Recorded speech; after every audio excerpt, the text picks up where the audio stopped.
사무엘하 21장부터 마지막 장까지 오늘 사무엘하를 마무리하도록 하겠습니다. 제목을 함께 읽겠습니다. 다윗과 함께한 사람들이라고 되어 있습니다. 그래서 찬양 이후에 보시면 23장에 다윗의 용사들의 이름이 나오고 24장에 보시면 다윗의 나라의 사람들을 인구조사하는 모습이 등장하게 됩니다. 배경을 읽겠습니다. 다윗의 말기의 통치 상황을 보여줍니다.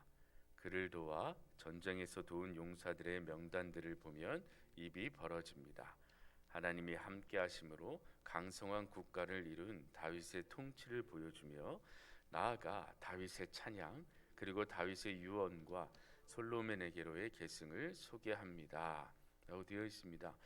그래서 보시면 오늘 읽은 22장을 보시면 다윗이 하나님께 찬양으로 고백하는 그런 모습이 나옵니다.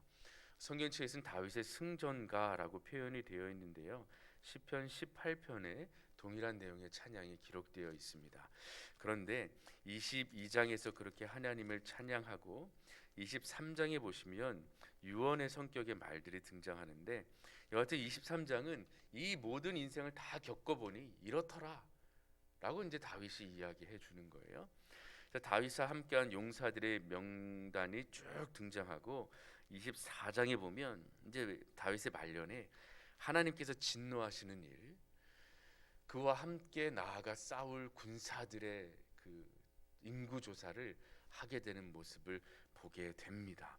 그래서 21장부터 24장까지 쭉 보시면 나중에 24장 마무리에는 성전을 짓게 되는 그 타작마당을 또 돈을 주고 사게 되는 배경도 등장하게 됩니다. 그래서 오늘 다윗과 함께한 사람들이라고 했는데요. 과연 다윗과 함께한 사람들이 주인공이냐 아니냐 그것에 집중해서 한번 봤으면 좋겠습니다. 1번입니다. 21장 읽겠습니다. 자연재해와 영적 생활과는 어떤 관계가 있을까요? 다윗의 통치 시대에 3년 연속으로 기근이 찾아와 다윗이 하나님께 기도하니 하나님은 사울이 죄 없는 기브온 사람을 죽인 죄값 때문이라고 말씀하십니다. 그래서 다윗이 속죄의 길을 열어놓자 비가 옵니다. 하나님은 이렇게 철저한 회개를 요구하십니다. 21장의 내용은 사울이 언약의 관계를 어기고 죄악을 범짓는 그 결과로 하나님께서 기근을 주셔요. 다윗이 그것을 알고 속죄의 길을 열어놓자 비가 내립니다. 그래서 이것을 1번은 회개를 요구하는 문맥으로 묵상을 요구하고 있습니다. 자연재해와 자연생활을 통해서 하나님께서는 깨닫게 하시는 일이 분명히 있습니다. 그래서 지금 이 시대에도 우리가 부흥을 위하여, 부흥은 한 사람의 회개로부터 시작하여 회개의 물결이 막 일어나는 거니까요. 사순절 기간과 함께 이 시대에 우리의 삶을 돌아보고 우리가 하나님 앞에 죄를 고백하며 하나님께서 이 세상의 지금 상황을 역전시켜 주시기를, 회복시켜 주시기를 간구하여야 될 것 같습니다. 2번 읽겠습니다. 22장과 23장을 같이 하겠습니다. 다윗의 찬양입니다. 다윗의 찬양. 다윗은 지난 날을 돌아보며 고난 중에서 구원하신 하나님, 전쟁에서 승리케 하신 하나님, 지금까지 도우시고 인도하신 하나님을 찬양합니다.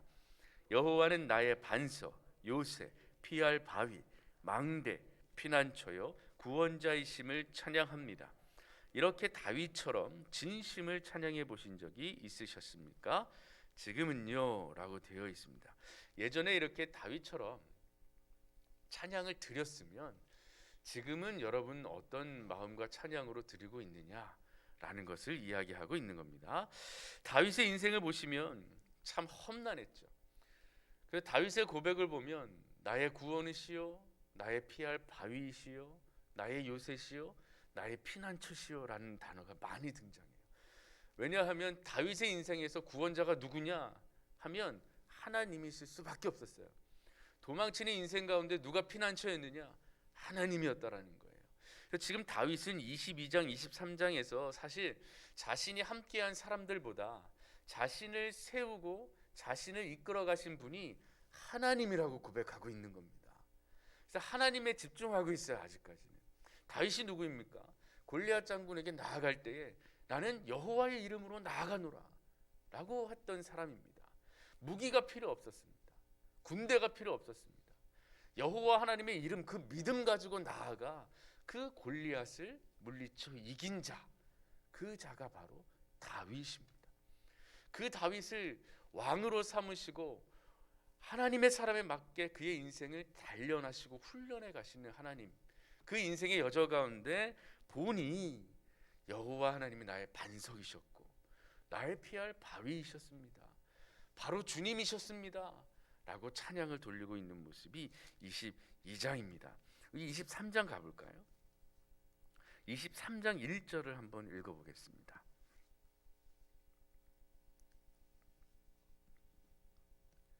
시작. 이는 다윗의 마지막 말이라. 이새의 아들 다윗이 말하며 높이 세워진 자, 야곱의 하나님께로부터 기름 부음 받은 자, 이스라엘의 노래 잘하는 자가 말하노라 라고 되어 있습니다.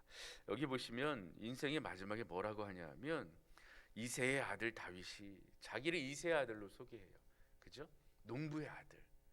그래서 양을 치던 자기 자신을 어떻게 했냐면 높이 세워졌다라고 되어 있어요. 이런 나를 내가 열심히 해서 내가 높이 되었으니 라고가 아니라 이런 미천한 나를 높이 세워주셨습니다 라고 고백하는 겁니다. 누가 세워주셨죠? 하나님이 세워주셨습니다 라고 고백하는 겁니다. 그래서 이 1절에 자기 자신을 마지막으로 소개하며 이런 양을 치던 나를 하나님이 이 자리까지 세워주셨습니다. 그러니 내가 어찌 찬양하지 않을 수 있겠습니까? 라고 고백하는 모습을 보게 됩니다. 여러분, 이렇게 하나님께 하나님은 이런 분이십니다 라고 고백하려면 여러분에게도 이런 믿음의 고백이 있으려면 하나님이 나를 세워주셨다라는 그 믿음의 고백이 먼저 있어야 될 줄 믿습니다. 그럴 때 감사가 드려지고 기도가 드려지고 찬양이 드려지고, 그리고 22장과 23장 읽다 보시면 이렇게 돼 있어요. 여호와께서 나의 의지시라 라고 되어 있습니다. 여러분의 의지가 아니라 하나님의 뜻대로 겸손히 그분을 의지하려면 하나님이 나의 모든 것 되심을 고백할 줄 알아야 합니다. 그래서 오늘 찬송가 중에 세상과 나는 간 곳 없고 구속한 주만 보이도다, 이것이 나의 간증이요 라고 되어 있습니다. 그래서 결국 하나님과 내 인생 가운데 무엇만 남아야 되냐 하면 세상과 나까지도 없고 구속한 주님만 남았다라는 이 고백 가운데 기쁨과 감사와 찬양이 있어야 될 줄 믿습니다. 3번 읽겠습니다. 24장입니다. 시작. 다윗이 인구조사를 합니다.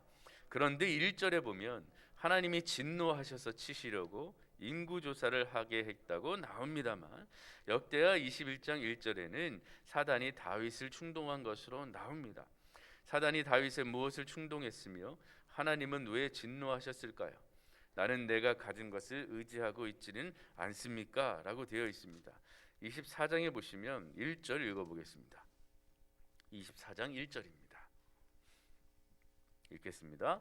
여호와께서 다시 이스라엘을 향하여 진노하사 그들을 치시려고 다윗을 격동시키사 가서 이스라엘과 유다의 인구를 조사하라 하신지라 라고 되어 있습니다. 2절 제가 읽겠습니다. 이에 왕이 그 곁에 있는 군사령관 요압에게 이르되 너는 이스라엘 모든 지파 가운데로 다니며 이제 단에서부터 부에서까지 인구를 조사하여 백성의 수를 내게 보고하라 라고 되어 있습니다. 그래서 9절 보시죠. 요압이 백성의 수를 왕께 보고하니 곧 이스라엘에서 칼을 빼는 담대한 자가 80만 명이요 유다 사람이 50만 명이라 라고 되어 있어요. 칼을 뽑아 나갈 수 있는 군사들이 몇 명인지를 조사를 했지요. 초반에서 말씀드렸듯이 이 다윗의 어떤 마음을 사단이 충동시켰을까요? 이 하나님만 남는 그 모습이 계속되었으면 하나님만 의지했을 텐데 군대를 세기 시작했어요. 하나님을 온전히 바라보지 못하고 있죠. 여호와 하나님께서 그를 그 마음을 격동시키사라고 되어 있습니다. 사단이 틈을 탔죠. 하나님과 나 사이에 틈이 생기기 시작하면 이 사단이 그 틈으로 들어와 우리의 마음을 충동하기 시작하는 겁니다. 그래서 오늘 보시면 죄의 결과를 치르게 돼요. 그러나 다윗의 훌륭한 점은 무엇이냐 하면 이거예요. 10절입니다. 읽겠습니다. 10절입니다. 시작. 다윗이 백성을 조사한 후에 그의 마음에 자책하고 다윗이 여호와께 아뢰되 내가 이 일을 행함으로 큰 죄를 범하였나이다. 여호와여 이제 간구하옵나니 종의 죄를 사하여 주옵소서. 내가 심히 미련하게 행하였나이다 하니라. 이겁니다. 다윗의 장점은 자신이 깨달았을 때 하나님 앞에 엎드린다는 겁니다. 그리고 용서를 구한다는 겁니다. 전심으로요. 이것이 우리에게도 있어야 될 줄 믿습니다. 우리의 인생도 별반 다르지 않습니다. 하나님께서 구원해 주신 은혜에 감사할 때는 주님이 모든 것 같으나 인생의 삶 가운데 우리가 넘어지죠. 유혹이 튼탑니다. 그럼 하나님 앞에 넘어질 때도 있어요. 근데 하나님께서 여러분에게 베풀어 주신 은혜는 그 약속은 어떤 약속이냐 하면 그럼에도 불구하고 내가 너를 끝까지 끌고 가겠다라는 약속입니다. 사울이나 다윗이나 하나님께 한 약속을 사람이기 때문에 어길 수는 있으나 하나님은 그러지 않으십니다. 그래서 언약은 사랑입니다. 언약은 아주 움직이는 사랑이에요. 어떤 사랑이냐면 하나님이 여러분을 향해 막 움직이는 겁니다. 그쪽 길이 아니다. 너 그거 잘못된 거다. 깨닫게 하시고 용서는 어떻게 받을까요? 용서하는 길마저도 하나님이 열어주셨어요. 내 아들을 보내마. 너를 위해 대신 죽게 하마. 그 보혈로 깨끗하게 씻으라. 다 주셨습니다. 그러니 이제 밑에 부분들은 오늘 말씀을 통하여 묵상을 하시고 하나님 안에서 여러분 자신을 발견하며 사는 것이 겸손입니다.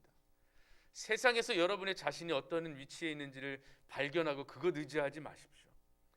하나님 안에서 내가 어떤 상태이며 하나님 안에서 지금 내 위치가 어디에 있는지를 발견하고 그것 가지고 분투하며 싸우며 하나님 의지하며 나아가는 자가 바로 겸손한 자입니다. 그런 자들을 하나님께서 기뻐하실 줄 믿습니다. 그런 겸손 안에 기쁨과 자유를 누리시는 오늘 하루 되시기를 주님의 이름으로 축원합니다. 기도하겠습니다. 전능하신 하나님, 오늘도 말씀을 묵상하게 하시니 감사합니다. 우리가 세상 속에서 자랑거리가 되려면 하나님 안에서 우리를 온전히 발견해야 될 줄 믿습니다. 우리는 연약하나 우리와 함께 하시는 하나님은 사랑의 하나님이시요 전능하신 하나님이시오니 오늘 하루도 사랑하는 성도들과 우리 청년들의 삶을 이끄시고 보호하여 주시옵소서. 모든 것 주님께 맡기며 우리 주 예수 그리스도의 이름으로 기도합니다. 아멘.